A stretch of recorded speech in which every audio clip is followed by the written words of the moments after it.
Phantom Seer. So it's a new series of Shounen Jump, and this is the first impression and review video of Phantom Seer.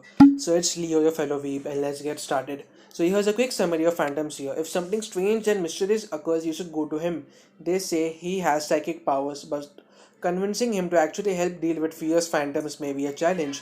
A Gold Future Cup winner, this spine-tingling horror one-shot now written as a full series. So previously it was a one-shot that was awarded with the Gold Future Cup, and now it has returned as a full series in the Shounen Jump magazine.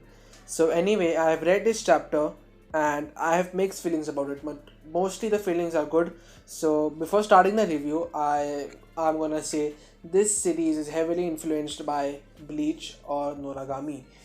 I'm you will Once you will read this, you will get the feeling of if you are reading Bleach or Noragami. But anyway, I enjoyed reading this chapter. So the story is by Toga Goto and art by Kento Matsura. So the cover page is looking pretty good and the art style is really good, but the character design is kinda average. I have seen better, it could be better. So anyway, let's start the chapter. So there's a girl and that likes to help others, and she thinks that her dad is a cop and her mother is a nurse, so it's a natural thing for her. It is in her blood to help others, and she looks like a good person and generally a good character to enjoy right off the bat. And we see a panel that she is walking with a friend, and her name is Rico, and she is one of the main character. And that's a pretty easy name to memorize. And all of the sudden, the glass shatters, and it looks like she has the ability to sense danger. But we actually find out later that she is able to sense these phantoms and stuff. And there's a dude that's our main character, Iori Katanagi, and he tells Riku to come with him to room full of Tailsman. And the first impression of him is kinda cool with that shadow all over his body. And later we get to know his power does have to do with shadows. So I think it adds an extra layer of coolness to his character. And his character design is pretty cool, not like other shonen with spiky and main characters.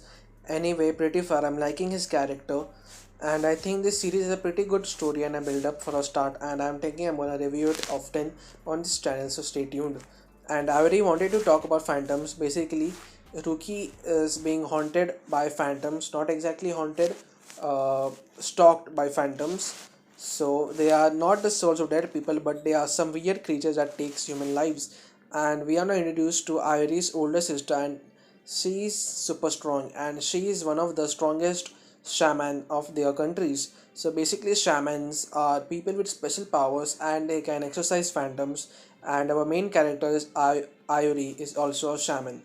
And Iori's sister wanted to warn Ruki about phantoms cause she is a beginning hand, and they are really rare. So they need to be protected at every time. So that's plenty of explanation, and let's get back to the chapter. So they are in a train heading towards where Ruki first saw the phantom to exercise it, and they are transported into another realm. And they are surrounded by a number of phantoms, and Ruki gets to know the sad truth about her powers. Her power attracts other phantoms to herself, and those phantoms cause troubles for other people around her. And that's the reason why she could sense that something's about to happen, because her own power puts people's lives in danger, and that breaks her. And the phantom appears as haunting, aka stalking Ruki.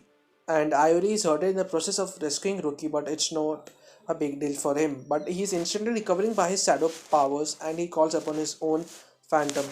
A shaman uses the power of phantoms to exorcise other phantoms, and Iori summons his own dangerous phantom, that's a shadow phantom, Onyuguki, and this is pretty epic. And his sister tells that he called her a monster, but in reality he's also a monster, because nobody else could control Onyuguki, and the action scenes are epic, and the art is also top notch. So I'm pretty for liking this action sequence in the manga. And he defeats the phantom with ease, and Ruki is telling should I go back, and Iori gives her a really motivating speech, and that's really good. And Iori's sister orders him to stay by Ruki's side to protect her, and that's the end of this chapter. So my initial impression is really good, and I will be reading this series weekly on Shounen Jump. And I don't know if I would cover it weekly on the channel, but I will be uploading follow-up videos here and there. So stay tuned. If you like this, please give it a thumbs up and share your thoughts in the comment section, and subscribe. So it's Leo signing off. Peace and toodles.